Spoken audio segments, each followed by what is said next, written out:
Hello दोस्तों, आज हम लोग पढ़ेंगे गंगा नदी के बारे में। गंगा पवित्र क्यों है, गंगा कितनी लंबी है और गंगा के विषय में बहुत सी जानकारियाँ हम लोग को आज प्राप्त करना है कि कोई डाउट ही नहीं रहे गंगा नदी के बारे में। गंगा नदी सबसे पवित्र नदी मानी जाती है। चलिए हम लोग चलते हैं। एक कहानी है इसके बारे में कि गंगा नदी, भृगु नाम के राजा थे, उनके 60,000 पुत्र की प्राप्ति होती है दिव्य शक्ति से, और 60,000 पुत्र के लिए वो यज्ञ करते हैं। यज्ञ करके जब चलते हैं, वो घोड़ा अश्व को छोड़ते हैं तो आगे बढ़ जाता है। जब घोड़ा अश्व आगे बढ़ता है तो वो विष्णु भगवान घोड़ा को चुरा के और कपिल ऋषि के पास छोड़ देते हैं। अब 60,000 पुत्र जब खोजता है तो कपिल ऋषि के पास पहुंचता है पाताल लोक में, देखता है कि लगता है कि यही चुराए हुए हैं। तो क्या करता है, वो गाली देने लगता है, ऋषि को कुछ भद्दा मजाक कर देता है। ऋषि जब आँख खोलते हैं उनके तपोबल से वो 60,000 पुत्र भस्म हो जाता है। तब आता है भागीरथ की कहानी। भागीरथ उनके क्या थे, भतीजा थे। वो अपने चाचा के आत्मा की शांति के लिए गरुड़ जी के कहे अनुसार गंगा को खोजने में चले जाते हैं। तो दो व्यक्ति तो गंगा को खोजते खोजते खत्म हो जाते हैं, गंगा नहीं आती धरती पे, तपस्या करके चले जाते हैं, मर जाते हैं, यहाँ तक भस्म हो जाते हैं तपस्या करते करते। लेकिन भागीरथ जी जब तपस्या करने लगते हैं तो ब्रह्मा जी आते हैं। अब ब्रह्मा जी ने कहे कि हम आपके तपस्या से खुश हुए, गंगा नदी आएंगी। और गंगा नदी आती है तो कहती है कि हम धरती पर कभी नहीं जाएंगे स्वर्गलोक से। तो धरती पर नहीं जाएंगे तो बहुत उग्र रूप धारण करके अचानक धरती पर आना चाहिए, प्रलय कर देंगे। तो शंकर भगवान की पूजा कर रहे थे वो, ठीक से शंकर भगवान पूजा कर रहे थे। शंकर भगवान गंगा जब प्रकट होती हैं तो शंकर भगवान ने अपने जटाओं में उनको उलझा कर रख देते हैं, गंगा जी वहाँ से निकल नहीं पाती है। फिर शंकर भगवान की पूजा करने से क्या होता है, शंकर भगवान कहा जाता है कि आप गंगा जी को नीचे छोड़िए, अपने जटा से वो छोड़ते हैं। तो वही उत्तराखंड के गोमुख उत्तरकाशी से गंगा का निर्माण होता है। गंगा तो ग्लेशियर है एक तरह से, मतलब बर्फ जो पिघलता है, टेम्परेचर ऊपर हाई नहीं रहता है, नॉर्मल होने लगता है पहाड़ों पे, इसलिए बर्फ जमा होता है। जब वो सूरज की गर्मी से पिघलता है तब जाके कोई नदियों का निर्माण होता है। चाहे बहुत सारे, सब की बहुत कहानी है, ये कभी दूसरे चैप्टर बता देंगे। अब देखिए हम चलते हैं विष्णु प्रयाग और धौली गंगा। विष्णु प्रयाग और धौली गंगा के दो संगम से क्या होता है, विष्णु गंगा और धौली गंगा का मिलकर विष्णु प्रयाग बनता है। और छोटी सी नदी है नंदाकिनी, नंदाकिनी का मिलने से यहाँ पे बनता है क्या, नंद प्रयाग। अब देखिए थोड़ा सा आगे बढ़ने पर उनको मिलता है किसका सहयोग, पिंडदार का, पिंडार का सहयोग मिलता है। तो क्या होता है, कर्ण प्रयाग बनता है। कर्ण के प्रयाग का मतलब होता है कान की बाली, कर्ण प्रयाग का मतलब कान की बाली। कान के बाली से क्या होता है, कर्ण प्रयाग का निर्माण होता है। अब हम लोग चलते हैं थोड़ा सा आगे बढ़ने पर केदारनाथ जो है मंदाकिनी नदी का सहयोग मिलता है।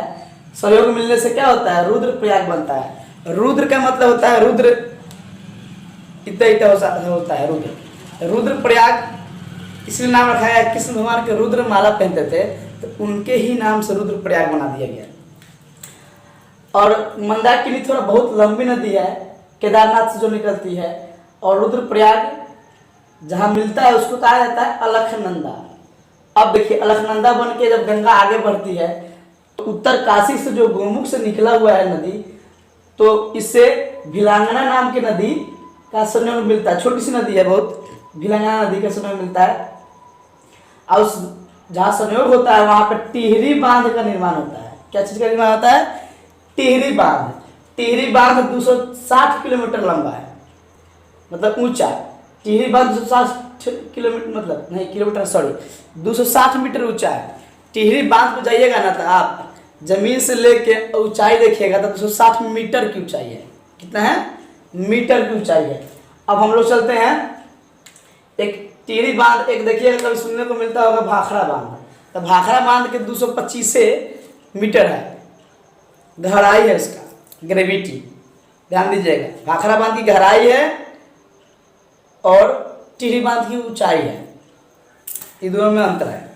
जब भी पूछे क्वेश्चंस तो इसमें ध्यान रखिएगा कि ऊंचाई टिहरी बांध की, ग्रेविटी गहराई है भाखड़ा बांध की 225 मीटर। अब चलते हैं हम लोग कि रुद्रप्रयाग का अलकनंदा में तो होता है, लेकिन भिलांगना नदी के संयोग से जब जब वो नदी चलता है का उत्तर काशी का जो हमारा नदी है गोमुख नदी, इनसे चलते चलते चलते चलते चलते चलते जब इनका समय होता है अलकनंदा जब आगे बढ़ता है, अलकनंदा और गोमुख उत्तर काशी से जो नदी चला हुआ है उत्तराखंड से, उस नदी का जब पानी मिलता है उसको कहते हैं देवप्रयाग। देवप्रयाग इसलिए कहता है कि महाभारत में, सुनिएगा, महाभारत में जब कृष्ण भगवान की जो वाणी बोली गई उससे गीता रहस्य का निर्माण हुआ, तो उस समय जब भगवान संपूर्ण रूप में आते हैं, छोट से बाल से, कान के बाली से, रुद्रमाला से जब वो वचन बोलते हैं तो उनकी एक एक वाणी देव की वाणी कही जाती है, इसलिए उनके ही नाम से ये देवप्रयाग का निर्माण होता है। गंगा के इतने नदियों का संयोग मिलकर क्या होता है, गंगा का निर्माण होता है।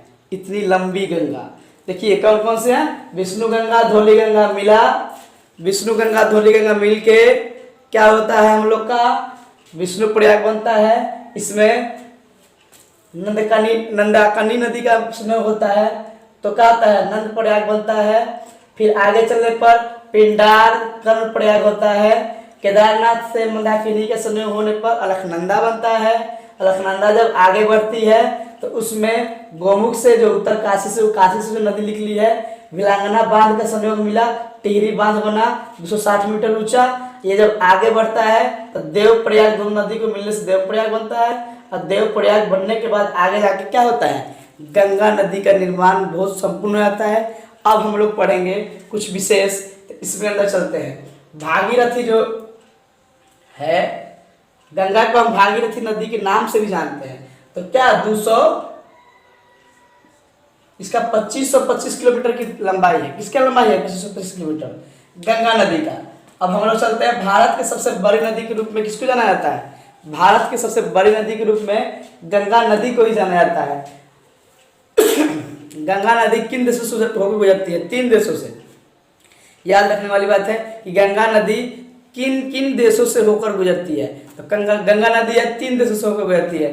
पहला भारत, दूसरा बांग्लादेश, तीसरा नेपाल। मतलब जिन जिन देशों से होकर गुजरती है समझिए कि उसका भाग उदय है, उन देशों का भाग उदय है कि साक्षात गंगा उन देशों से होकर गुजरी हुई है।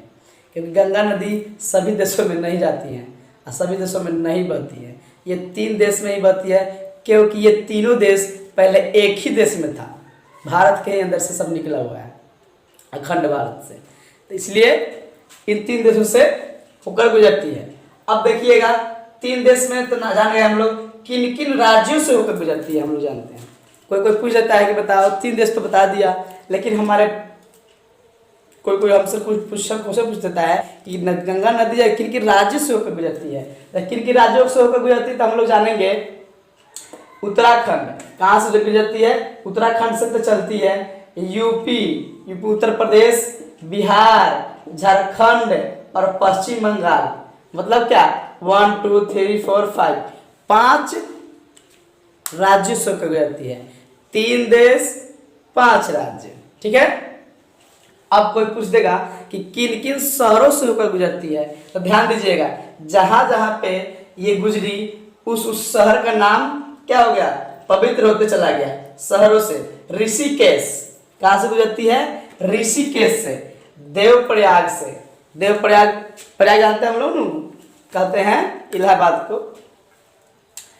ऋषिकेश, देवप्रयाग, हरिद्वार का नाम सुनेंगे यूपी में, प्रयागराज इलाहाबाद।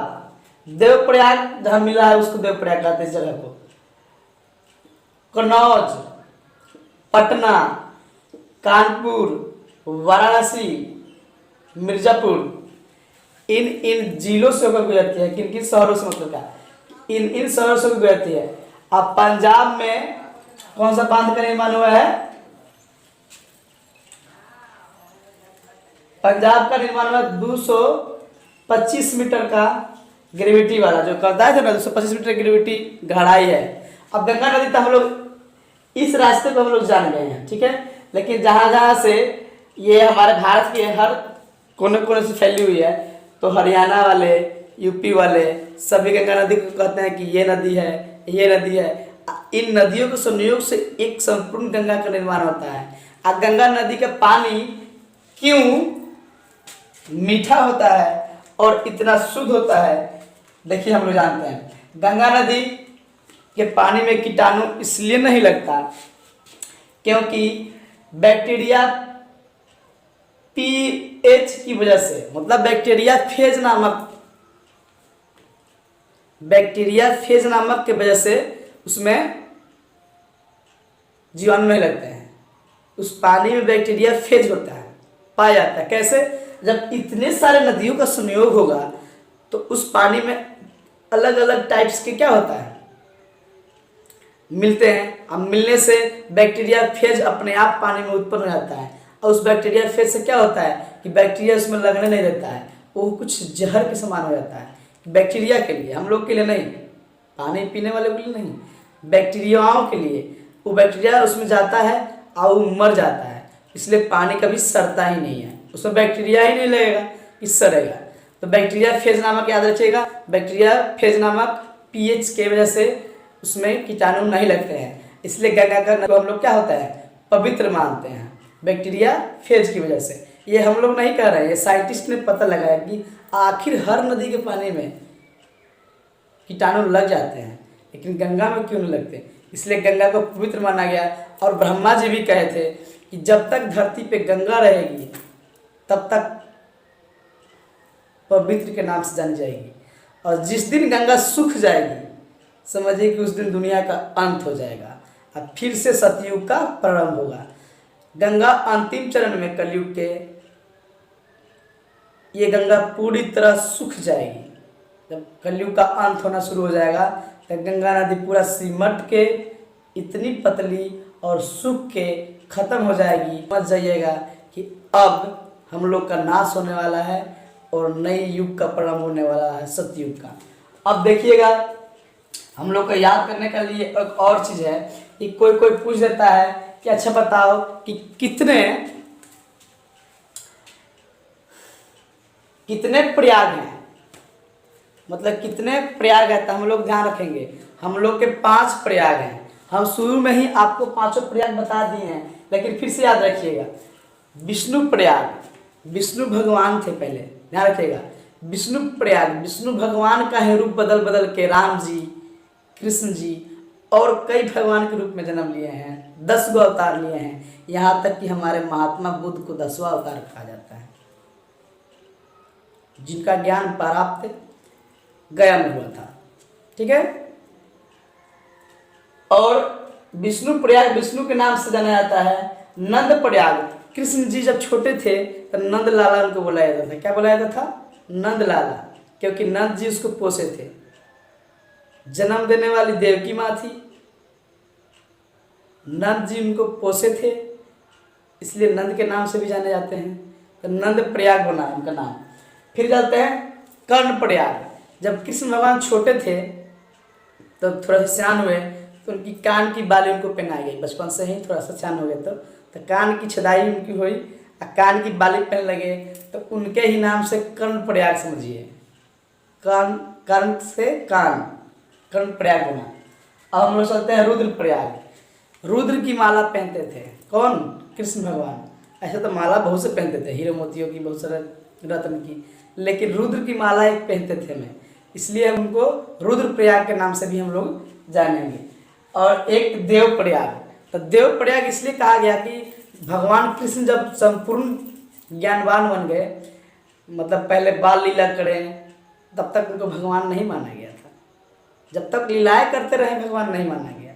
जैसे ही वो महाभारत के युग जब संपूर्ण ज्ञानवान हो गए, हम महाभारत में जब गीता रहस्य के निर्माण किए, लोगों को चलना सिखाएं, लोगों के हर रहस्य के बारे में बताएं, यहाँ तक कि कलयुग के प्रारंभ अंत के बारे में बताएं, सभी चीज़ों को जब बताने लगे तो उनकी जो वाणी दिव्य वाणी होने लगी। तो उसी समय से कृष्ण भगवान को देव के देव महादेव तो हम शंकर भगवान कहते हैं, लेकिन इनको देव की वाणी इसलिए कही गई कि ये जो बोलते थे वो सत्य बोलते थे, इसलिए इनको लिखवाने वाला गीता रहस्य जो है देव की वाणी की वजह से लिखाया। तो कृष्ण भगवान के इसके नाम से देव प्रयाग को जानते हैं। अब देखिए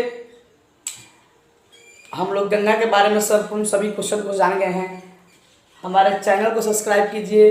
अब वीडियो को देखते हुए आप इसको शेयर कीजिए। जो गंगा नदी के बारे में नहीं जानता है वो सब भी जान जाएंगे। अब गंगा नदी पवित्र क्यों है ये भी जान गए। कहानी क्या थी थोड़ा शॉर्ट में बता दिए।